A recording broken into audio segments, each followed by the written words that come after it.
Hello, everybody. I'm Butch Stearns, and welcome to Las Vegas, a live edition of the Customer Edge. How you doing out there? We're here coming to you from the MGM Grand, coming to you from SAP Insider CRM 2014. If you are a frequent visitor to this monthly show, you know all about the Customer Edge. If this is your first time, well, welcome. But we are coming to you with a live edition. Normally, we come to you out of our studios at the Pulse Network in Canton, Massachusetts, but we're here at the MGM Grand on the second floor of the Conference Center for any of you who've ever been here. And we're coming to you live with, we hope you're going to find a very engaging show around the Customer Edge. Now, if you're new to the Customer Edge, as I said, the Customer Edge is a community. This show is a monthly show we bring you, whether it's live on location or in our studios, but it's an entire community that you can be a part of. And if you haven't been there before, you should check it out. It is a multimedia tips, tools, and talk resource to help you engage with today's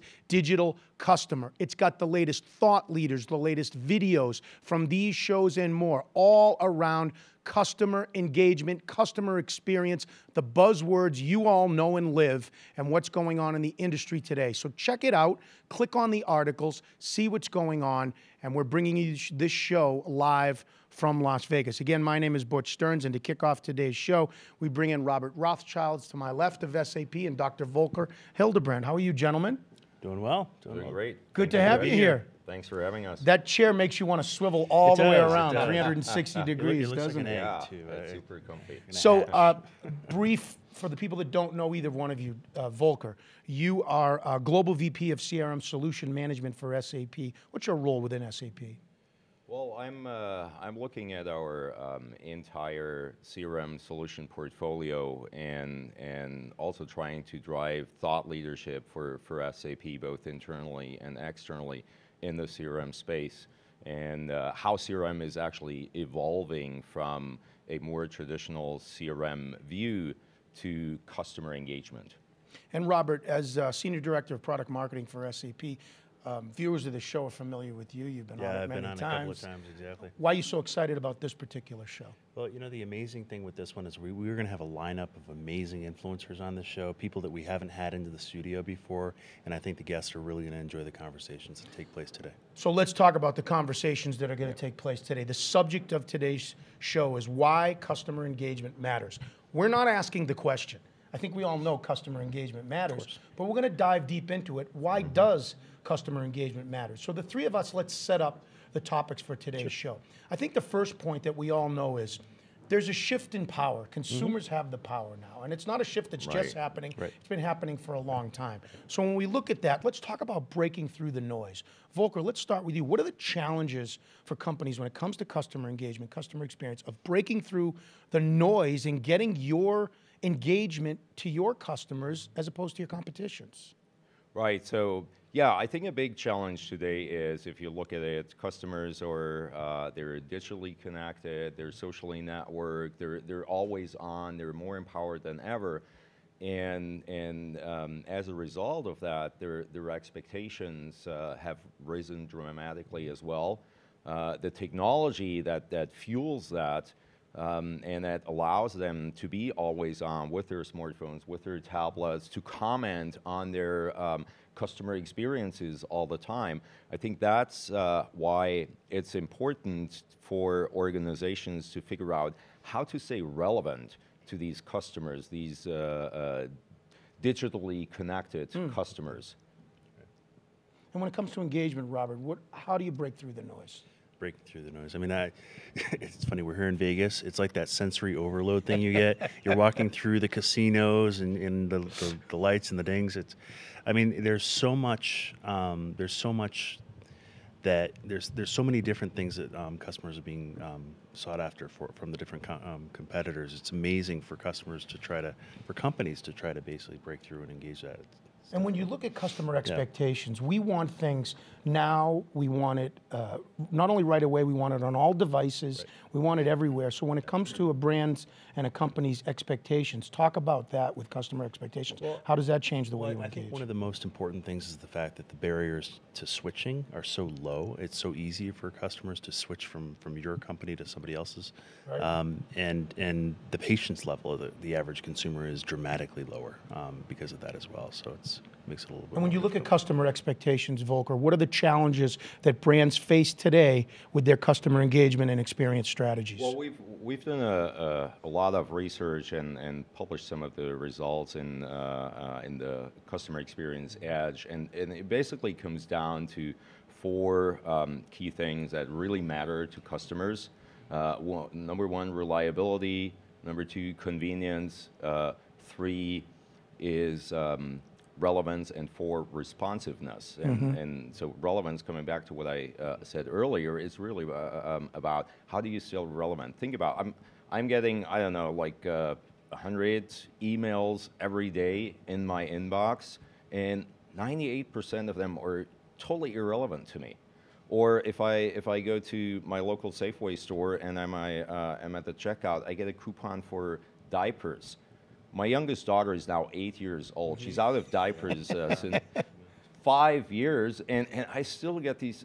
It's totally irrelevant for me, right? And that's all noise. Yeah. So companies who make it easy for me to engage with them, who have relevant offers, relevant engagement, those are the companies that I want to engage with, and everything else I simply ignore, and I guess we all do. Right. And in the setup segment, let's talk about one more thing briefly, brand advocates. More than ever, to build brand advocates, talk about that, why it's so important. Well, I mean, if you think about this, most consumers trust the opinions of complete strangers more than they do brands or even their closest friends. If you look at reviews and ratings online, those are driving most of the research activities that consumers are going through as they're looking to acquire products and services. So if you can create those advocates, and they'll essentially become your salespeople. And when you think about brand advocates, and we're going to have all kinds of thought leaders, analysts, people that you've brought here, people that are here at SAP Insider in Las Vegas to comment all of this, what's the most important thing you want to emphasize about brand advocates for companies today, Volker? Well, I really think the most important thing is to understand the importance of having such brand advocates, and at the same time, understand the negative impact of not having these brand advocates, or having the opposite, right? People are posting comments all the time how your products suck or your services or not meeting their expectations. That can really be hurtful today because they share it instantly with pretty much everywhere, everyone around the globe, and that's a big challenge. That there was just one more thing I want to add. I think Forrester did a really interesting study around customer experience and customer experience leaders. So companies who do focus on that versus those who don't, who are laggards, and they compared their market value over a time period of 5 years. Right. Now, you know, what you would expect, the customer experience leaders, they were growing, and the others, the market value was going down. But the really interesting thing was the customer experience laggards, their market value was cut in half within 5 years. Wow. So think about the negative impact that this can have. And like I said, you're becoming irrelevant to your customers, and that's a big problem. Why customer engagement matters. That is the subject of this month's Customer Edge Show. We are live in Las Vegas from the MGM Grand. This show comes to you streaming live today on April 3rd, Thursday, here in the morning on Las Vegas time, lunchtime for you on the East Coast. And as I mentioned off the top of the show, this show is part of a larger community. So the community is the Customer Edge. You are part of the community just by watching this show. You register for free. And in this community, you get multimedia tips, tools, and talk resources that help you engage with today's digital customers. This show, we are talking about why customer engagement matters. As Volker and Robert set up, one of the things we're focusing on is the subject we're focusing on, we're bringing to life by bringing in some analysts, some thought leaders, some creative people, some deep thinkers, some strategists, the latest research, all around this subject, why customer engagement matters. And now, with this segment of the show, speaking of a thinker, a researcher, a strategist, I don't know what else to call Esteban Kolsky, but you are all of them. Esteban, welcome to the show. Thank you. Thank you very much. I'm very happy to be here. Great to have you here. Now, for people that don't know you, and you're the perfect person, I think, to have on this show today because of research that you did over a 3-month period, but you just released your blog on your website. We're going to get to that in a second.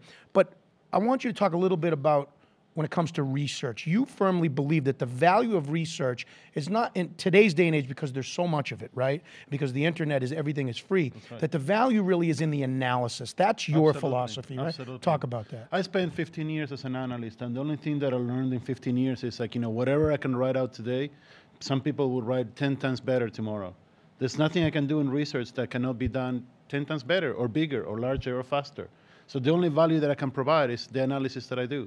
Being able to compile and synthesize the ideas into something that my readers and my customers can use so they can make the better decisions. And Volker, talk a little bit about Esteban at this conference, and he's one of the thought leaders, influencers that you've had here, sponsored by SAP here. Yeah, absolutely. I mean, Esteban and I go way back. We always run into each other. One time, even at an airport in Mexico. That's right. That's right. waiting for the United launch to open At 5 in the morning. At 5 a.m. in the morning. No, it's great to have him here. Esteban's always an inspiration because he has, based on his research and analysis, because that's the key thing, right? Just doing the analysis itself and presenting the data is one thing, but what's the insight? What are you getting out of this? How do you turn it into ideas, or for companies into action? That's the key thing, and Esteban is just phenomenal in pulling out and coming up with thought-provoking insights based on the research that he does. Well, let's talk about the latest. I feel like I'm in love already. All right, yeah, enough about you. Let's talk more about you.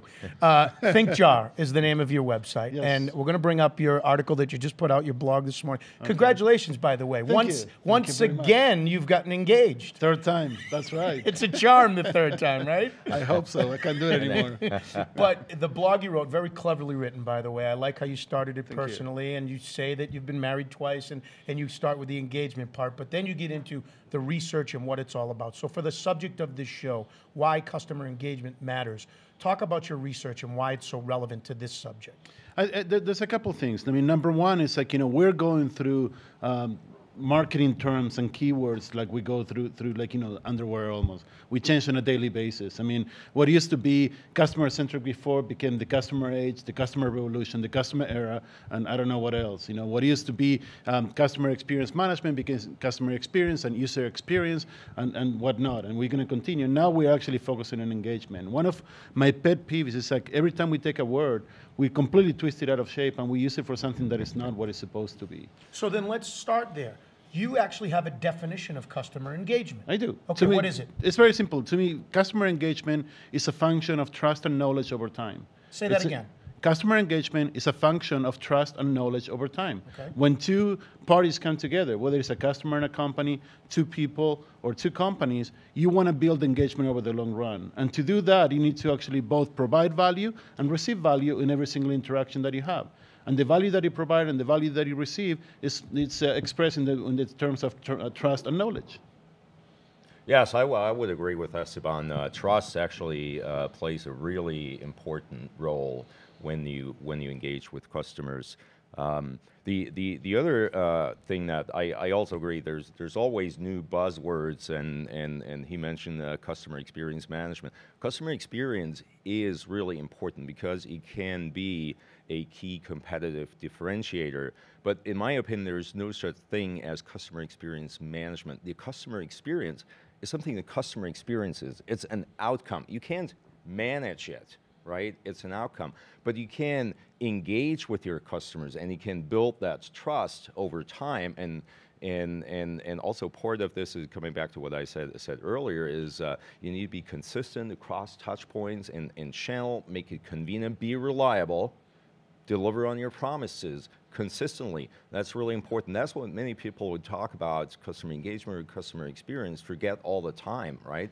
It's not only about your online experience. If you can't deliver on your promises, customer experience sucks. Right? And it's not even about experience. It's about, focusing on each interaction with your customers and delivering what you promise every single time. That's what builds trust. And delivering means, providing the right knowledge, and that's what knowledge comes in. So it's a very simple function, but the problem that I have is like people want to turn this into measurements. How do you measure engagement? How do you measure experience? How do you measure satisfaction? And these things are not measurable. What is measurable is the value of each interaction. And what is measurable is how well you do in each interaction, and that's what you should focus on. Not on engagement or experience or satisfaction or any of those terms that are only management buzzwords at this point. Don't rip the measurement part. We got the sales guys coming up in a minute, okay? They're going to be all about measurement. I am so scared of them, I can't even tell you.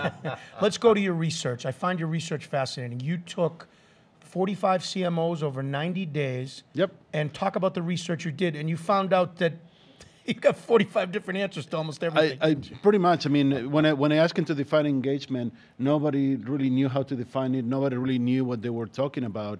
And the most fascinating part is they all had strategies for engagement. They all had strategies for experience, and nobody really know what they were talking about.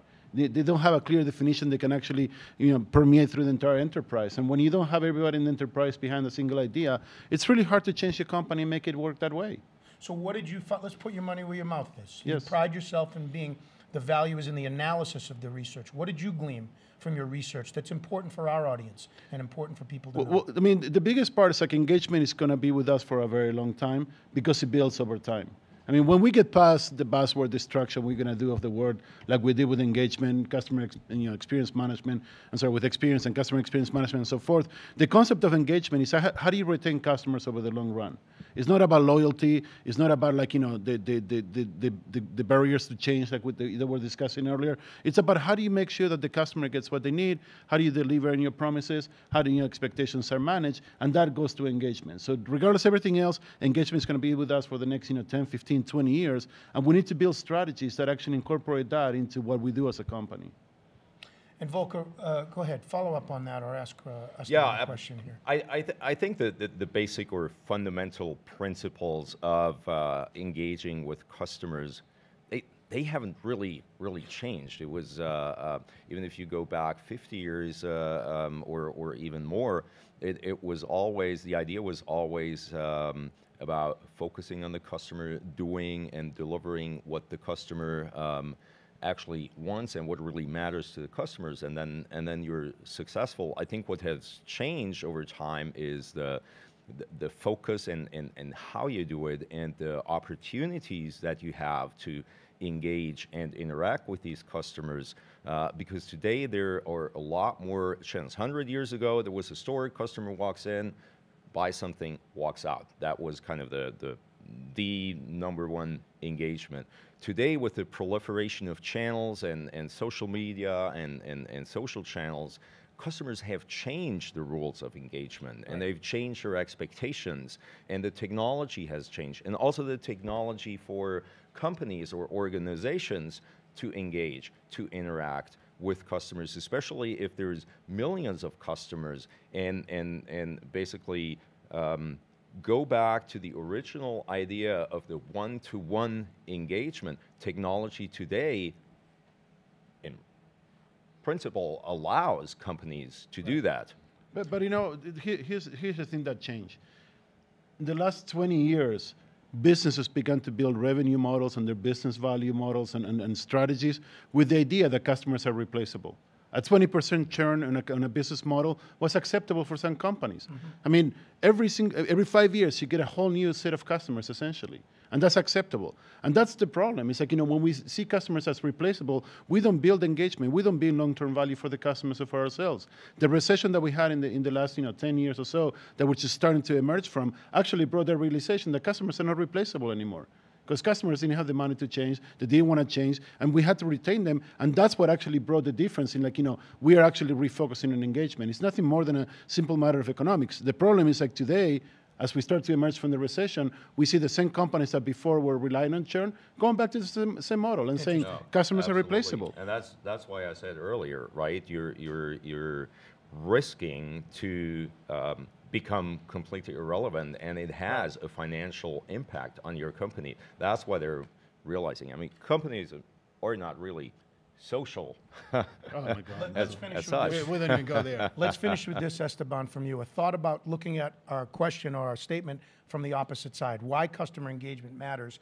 What if companies are doing it wrong? What are the implications for businesses if customer engagement is not being done right?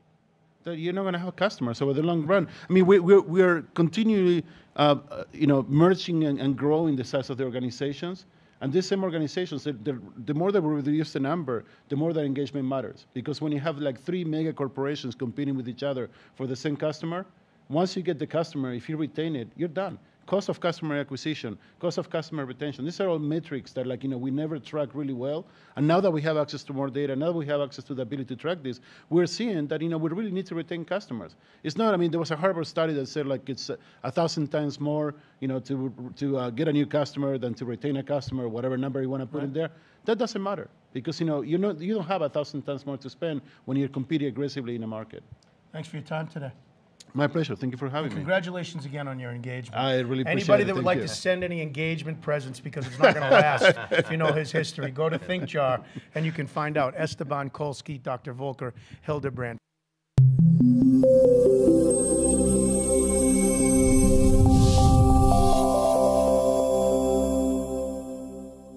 SAP Insider, CRM 2014, Las Vegas. That is the event in the conference. It's going on all this week. We are live from the MGM Grand up here on the 2nd floor with a live edition of the Customer Edge coming to you, sponsored by SAP.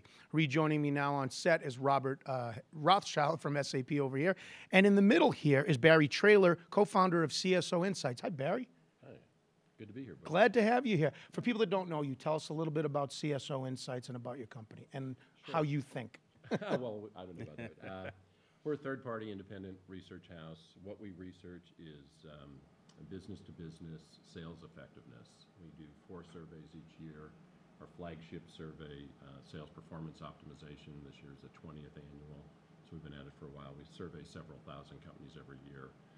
My partner Jim Dickey founded it, started this whole process back in '94, and he and I teamed up about 12 years ago. Great. Congratulations on your success. Yeah, it's been great. It's good. I know Robert's chomping at the bit to ask you a bunch of questions here, but let me start with the subject of our show. Sure. Why customer engagement matters. Now, again, you come at it primarily from the sales side, right? So how do you answer that question?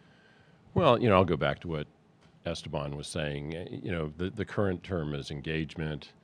Customer interaction, but let's face it, if you don't have customers, you're out of business. And I think your question was, what happens if you don't take care of your customers? Well, that's called the going out of business formula.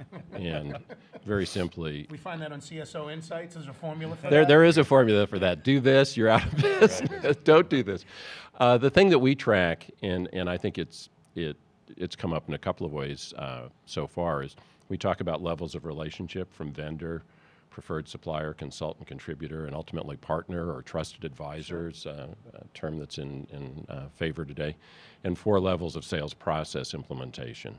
And when you combine those two in what we call the SRP matrix, the sales relationship process matrix, the numbers are very compelling. So Barry, talk about the numbers. Okay, is there any proof Since that you brought this it up, works, you know? well, we've been tracking this. We first introduced the SRP matrix back in 2006, and we were the featured research report in HBR. And the data has been consistent every year since. And we've defined 3 levels of sales performance that we have cleverly titled levels 1, 2, and 3. Brilliant. Thank you. Yeah, it took us a while to come up with that, but we got there. And we look at 4 metrics to define this. So the overall revenue plan percent attainment, percentage of reps beating quota, forecast accuracy, and total rep turnover. And 6 years ago, we had 17% of firms at level 3, which is the top level. Today, 33% of the firms are at level 3, and 24% are at level 1. So lower levels of process implementation, lower levels of relationship. And what that means is if you're still at level 1, you're watching your competitors' taillights get very small very fast. And I'll just give you a couple of numbers since you asked. Sure. Percentage of reps meeting, beating plan. Level 1, 52%. Level 3, 64%.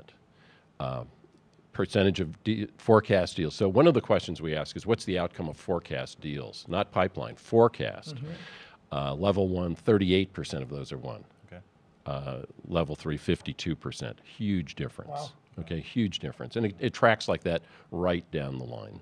So where does engagement fit into all of this, and how do you measure engagement? People hate that question, but where does it fit into all of this? Well, I think engagement is a function of involvement. And one of the things that's interesting when you look at sales process, and literally I've been talking about this for 20 years, we did a lot of sales process mapping work in the 90s. And it's amazing how many firms today still have not mapped their sales process. But when they have, they typically go from lead through close, whatever one through N steps are. And then at each step, here's what we do. Here are the seller's actions, okay? And that's been going on for a while. But the big deal is, what are the buyer's actions at each of those steps to advance the sale? Because that's really a truer measure of what progress you're making. And in fact, you can do everything in the sales process by yourself except close it. And so the test of engagement is, are they taking action? Are they introducing you to other buying influences? Are they telling you why this project is up now, what their buying process is, what their past experience was that now makes this a high priority item? All of those things are part of what buyers do to engage in the process. Has there been a significant change in the past 10 years or so in terms of that mapping of the buyer's journey to the sales process? Because it seems like that's something that's become more of a collaborative process between buyers and sellers as opposed to a one-way sales-centric view in the past. I don't think it's changed. I'll go back to something Volker was saying. I don't think it's changed a lot. Okay. I mean, you still have, by and large, people buying from people selling. And, our DNA pretty well programmed in there. I think a couple of things that have changed. One for sure that Volker talked about is the various ways that you can interact with folks. I mean, it's not just showing up in a person's office anymore or calling them on the phone. There are multiple touch points and channels, and they may take advantage of all of those. I think the other thing that really has changed over the last several years is the speed. Yeah. And with that, the expectations of what the seller is going to bring to the party. It's really about value add. And everybody's familiar now, the stat that keeps being trotted out is 57% of the buyer's journey is over before they talk to a seller. That's true. We have seen buying cycles start 6 months before anybody contacts a seller. They've done their homework, and so the expectation is that you've done your homework before you show up on the call. And they want to know, what do you know about us? Don't tell me about your products. Right. I've already checked all that out. Absolutely. What do you know about me, my industry, my problems, and how are you going to add value to that? It's got to be really hard to stay relevant as a salesperson in that kind of a world. Well, and this is some of the promise of the technology, and that's the other thing that's changed. I mean, it's not just technology, but the technology is a huge enabler. And what has come up is, and this was also mentioned, Esteban mentioned this, because of the internet, you have more competitive activity, you have more competitors, you have more complex products, broader product lines, entry into new markets, new product introductions. All of those things say that a sales rep can't carry all that around in his or her head, can't even carry all that around in his or her car. And so you really need to be able to bring in subject matter experts, find out who's who in the zoo, all of that. So let's finish up with this. Sure. You've been doing this research for a lot of years, focused on sales process and all that. How about top 3 or top KPIs that companies need to focus on, that sales need to focus on from your research? Have they changed over the years? Are they different now with all this power that consumers have? And when we consider customer engagement, are they still the same? Well, There are certain ones that are fairly constant that we look at so that we can see the change over time and look at trends. So yes, some of them do remain the same. Others, I think, change as the opportunities and techniques. And, you know, for example, we're surveying on social selling this year for the first time because that's starting to get traction, certainly has gotten traction in the B2B world. The two things I've already talked about, I'll just say again. So the level of sales process implementation and level of relationship as perceived by your customers, those are two that you can track, and they clearly telegraph into results. And the third would be forecast accuracy. Those are three. Okay, now, beyond those three general ones, the thing that I really would like to point out is that coaching makes a huge difference. Okay, we keep looking at technology. We have CSO's Guide to Sales Transformation coming out in a couple months, and we're talking about the 10 reasons sales transformation projects fail. One is thinking technology is the answer. One is thinking training is the answer. One is thinking one and done is the answer. Another is lack of commitment by senior management. And 49%, our current survey, I'll put a plug in for this. I think you've got our website up. On our homepage, there's a button that will take you straight to our current survey, which is our sales management optimization. I just looked at the numbers this morning. 49% of companies leave it up to the managers to do coaching, okay? And as compared to companies that have an informal coaching requirement or those that have a formal one, 19% have a formal coaching requirement. And when you look at the numbers, and we have, and we won't get into it today, but level one sales process, informal, is just a losing combination. Level four sales process and positive coaching, they're twice as likely to be at the higher levels of relationship, partner and contributor, and 1/2 as likely to be at the lowest level vendor. So, I mean, it's pretty compelling. Final thought from you, Robert, at all? I mean, the numbers speak for themselves. I mean, obviously, there's a massive difference between looking at this from, you know, a positive angle versus the way that things used to be done in the past. So. Yeah, well, you don't want to just leave it up to chance. No, that's for no, sure. no, absolutely. Barry, thanks for your time. Thanks for having me in. I Continued enjoyed it. success with Thanks so CSO much. Insights. Appreciate it. Thanks, Barry. Robert Rothschild's from SAP, Barry Traylor from CSO Insights.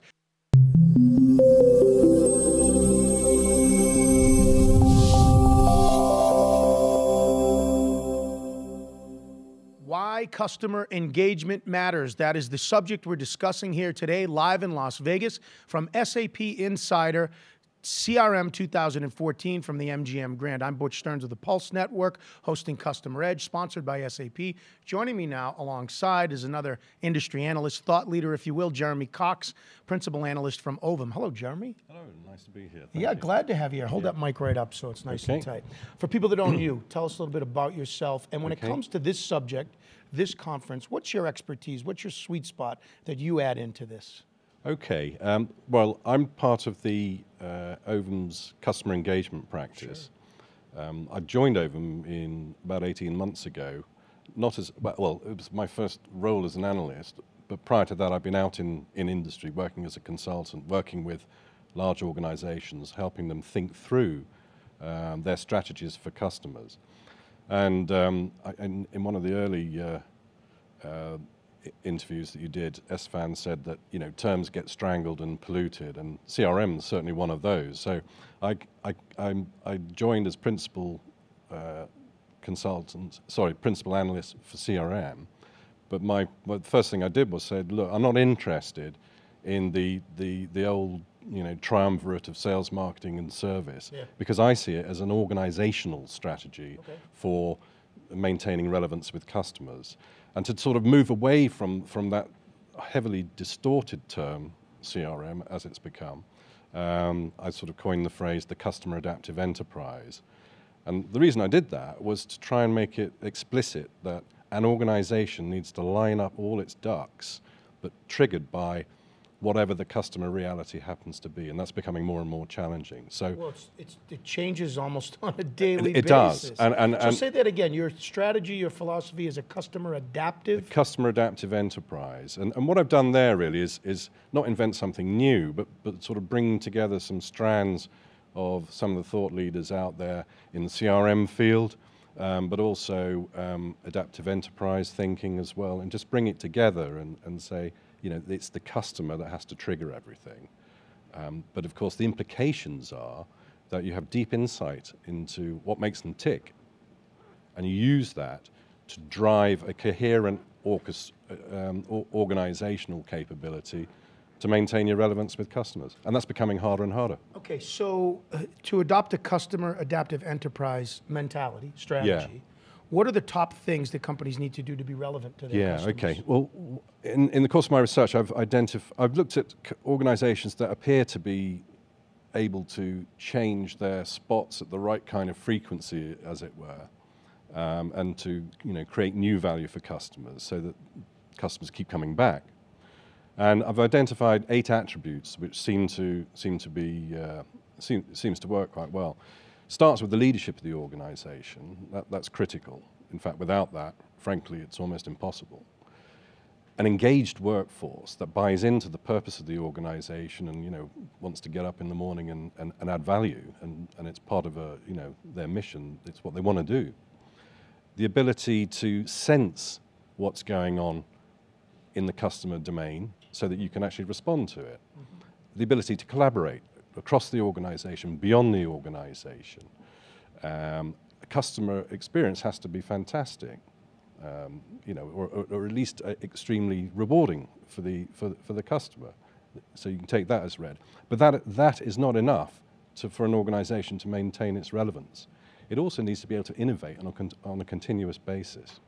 So if you think of organizations like poor old Nokia that you know, hadn't done so well, having led the market for so long, they were out innovated. So they weren't panned for their experience, I don't believe. I think it's just, you know, frankly, a better mousetrap came along. Right. And then the sort of the slightly more boring aspects, but essential, are having processes that are connected and simplified, work across the organization, or right across the value chain, or as a great phrase that came up at this conference, you know, the demand network.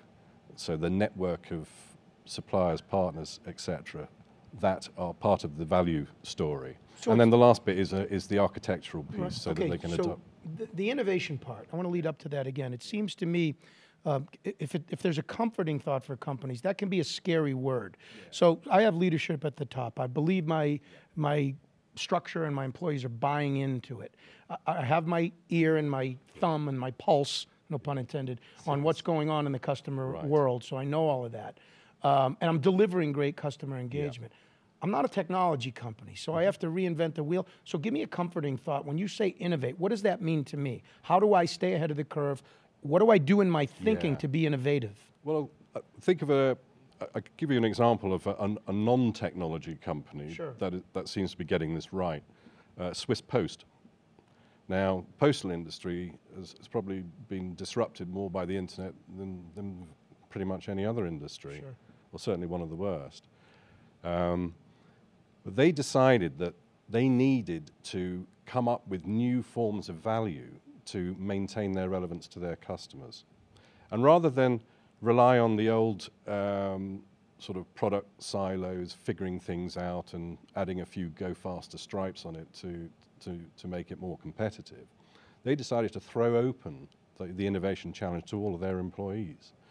So they've got 60,000 contributors, 60,000 pairs of eyeballs with their own understanding, their own interactions with customers, able to chip in and create a huge sort of ideation. And this is Swiss Post? Swiss Post, yeah. The postal system in Switzerland? In Switzerland, yeah.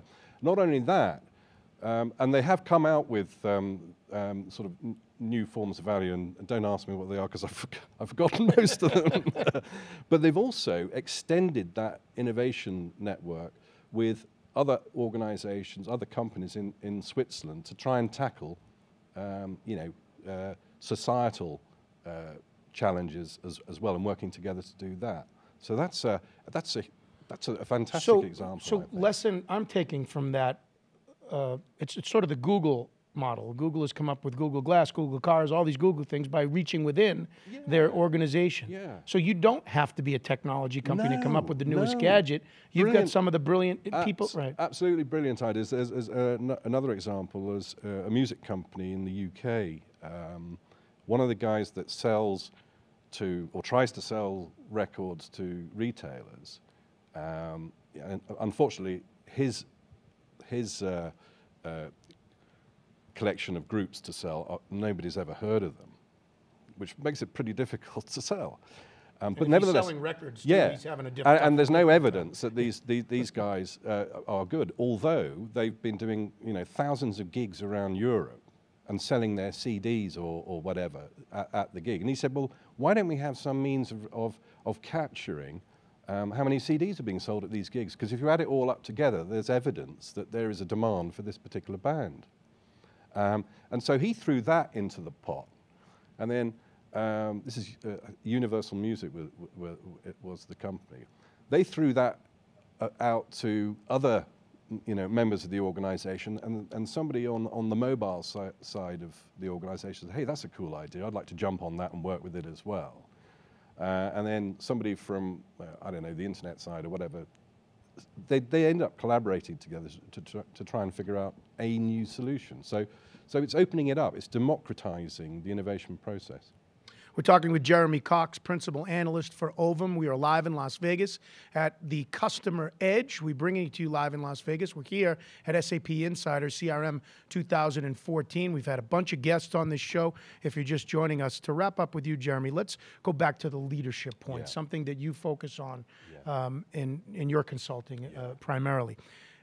If I'm a leader of an enterprise today, if I'm a CMO, a CSO, new terms that are being made up, CDO, I'm the Chief Digital Officer, whatever. You talked about those 8 key attributes that I need to focus on.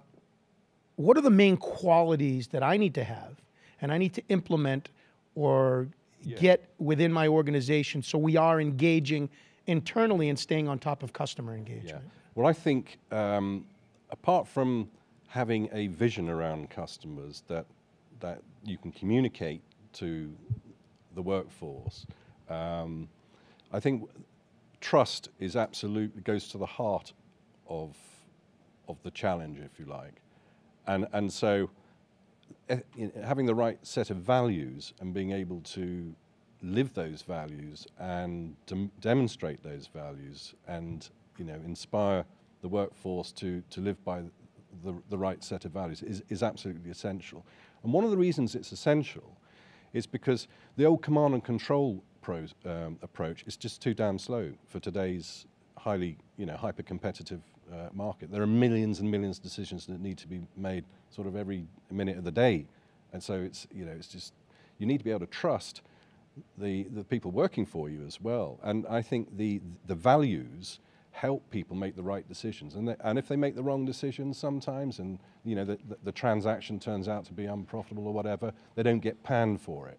So it's that's where I think the empowerment side is really critical. So give us either a specific example of a company that's doing it right, has a vision for customers, is building trust within its organization, or a general answer to that of how they're doing it. Well, I think an organization that's been doing it for quite some number of years is somebody like Virgin Atlantic, which obviously it has the advantage of being able to pick and choose people to join the organization, but they're highly engaged. Not only are they engaged, but they're also, it's expected that they will bring something of themselves to the party. And they have this wonderful program that's been going on now for probably about 10 years called Brilliant Basics Magic Touches. The Brilliant Basics are sort of collaborating, figuring out how to make sure that everything works as it should work. So Brilliant Basics could be about creating that seamless end-to-end journey for the customer. But the magic touches are what the individuals bring to the party. It's their powers of observation. And a lot of the innovations that have come out from Virgin Atlantic have been as a result of, the voice of the employee, if you like, actually making a massive contribution. So in your opinion, what's the vision around customers of Virgin Atlantic? Oh, I mean, I think, I can't remember the exact words, but it's something like, fantastic place to fly and a brilliant place to work. I mean, that's completely destroyed whatever Richard Branson but said. I get it, right. But that's the thing, and that was made very explicit, and they live by that. So, I think the vision and the values is the crucial element of this. So, final quick thought. Again, Sure. you've heard all the people talk here. Yeah. Why customer engagement matters. In this day and age, when you're talking to your prospects, your clients, why does it matter? What's the one key point? If you want to stay in the game, then it matters, and if you don't, then fine. Great. Jeremy, thanks for your time. Great to meet Thanks you. very much. He's Jeremy Cox from Ovum. Another quick break. We'll come back with our final segment of this show.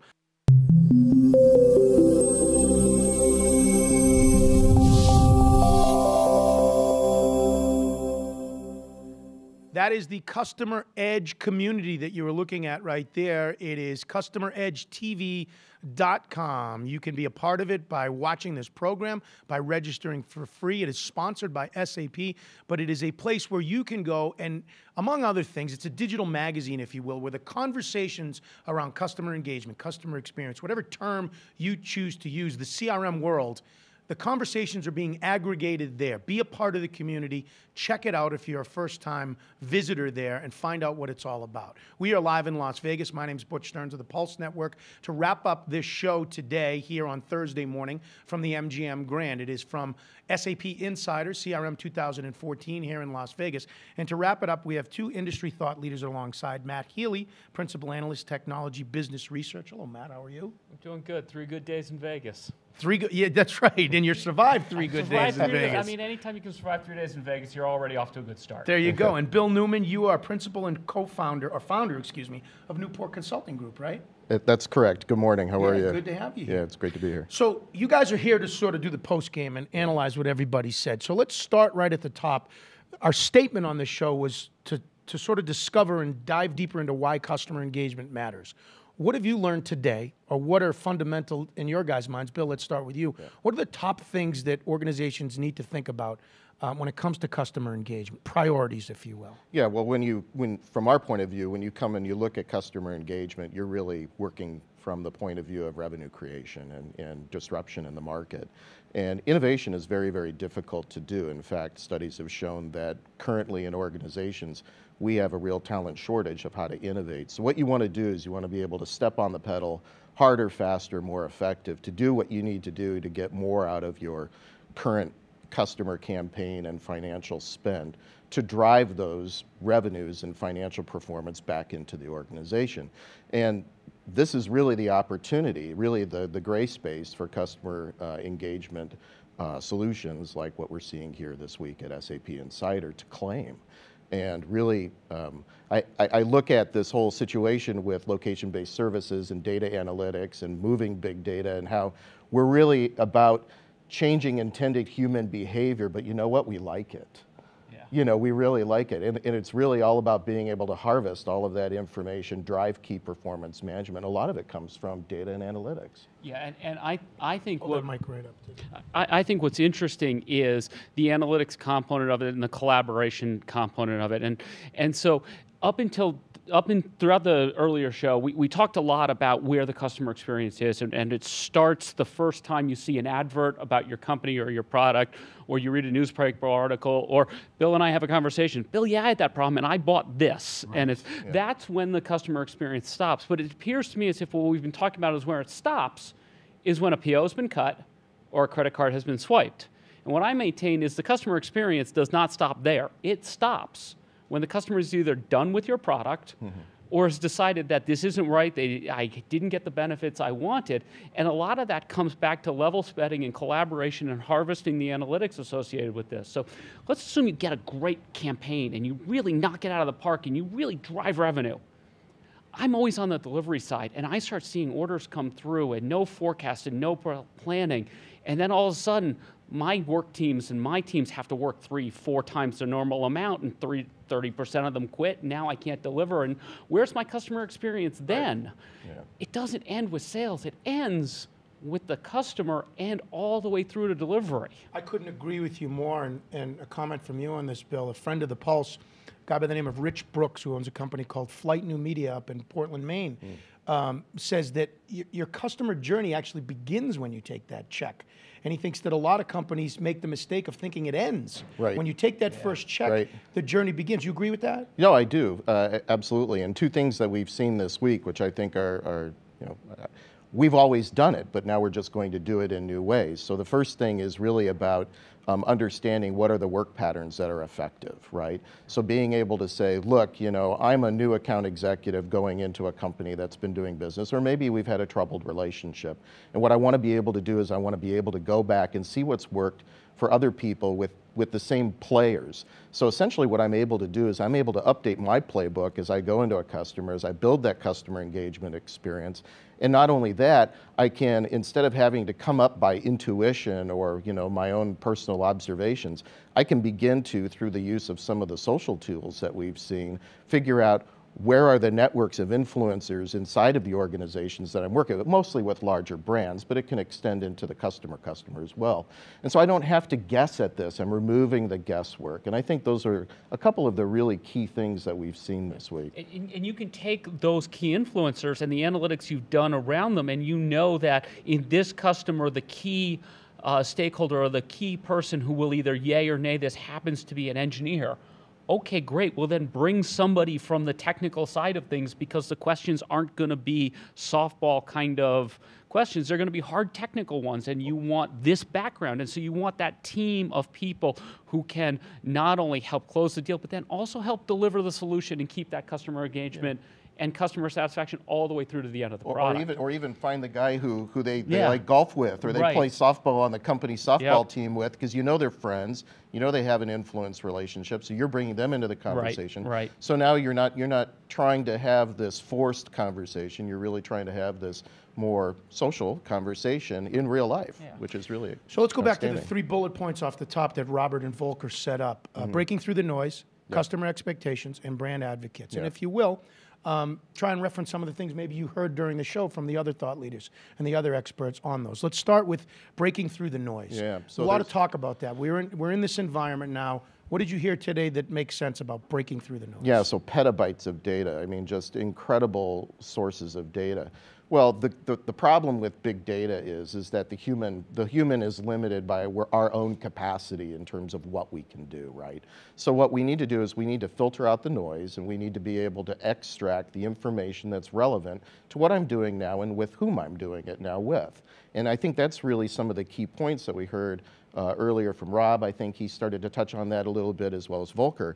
And being able to, again, remove the guesswork.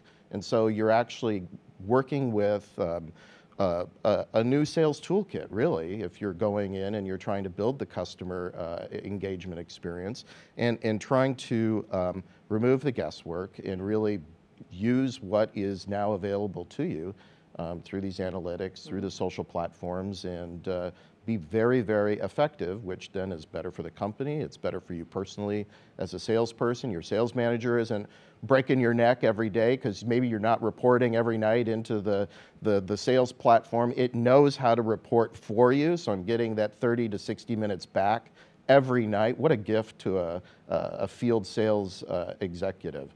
Yeah. But I'm going to take it a step further in terms of breaking through the noise.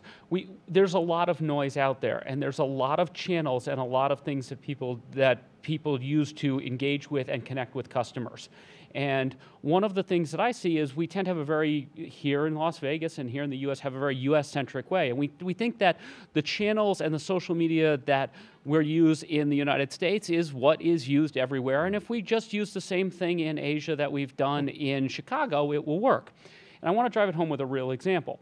A while back, Facebook bought WhatsApp for what many people consider to be a staggering sum of money of $19 billion. No, it really was a staggering sum of money. Okay, that's great. No, it really was, yeah. And all of the people I talked to who were American all said, yeah, I can't believe they way overpaid for that. But I lived in Singapore and did software research for all of Asia over past 2 years. And all of my friends, I was actually just on Twitter with one of them, and I asked him, do you think Facebook overpaid for WhatsApp? And he said, for the technology, maybe, but it's a very good defensive move. And I don't really think they overpaid because they're future-proofing themselves in Asia. I talked to my other friends who are in Beijing and in Singapore, and they didn't think they overpaid because WhatsApp is pervasive in Asia. If I had my phone, which we left at home so it wouldn't ring, I would call it up, and on my phone screen is a WhatsApp. So your Facebook WhatsApp example, when it talks about breaking through the noise, is that what works here might not work somewhere else. The theories are the same, but the channels might be different. And the channels are different. And the way you go to business, the way you connect with your customers, the way you engage with them is different. And if you just take a cookie cutter Western European, North American approach and say, what works in Chicago will work in Shanghai, it doesn't.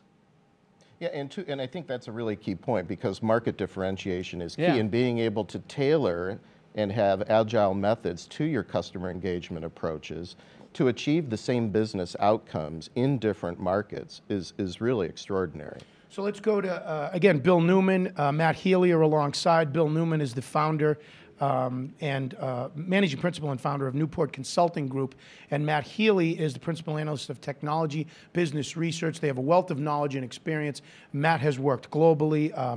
Bill, when it comes to customer expectations, when you work with your clients, I mean, the reality is you don't have to educate them on the reality that we hold the power now, that we expect things immediately in real time, and that brands and you do? No. Well, sometimes you do. I think right now we're in a generational shift right now. So we're moving from a boomer buster led type of economy to a millennial led economy. And one of the examples that we saw this week was a new app for the basically the Society Transportation for Montreal.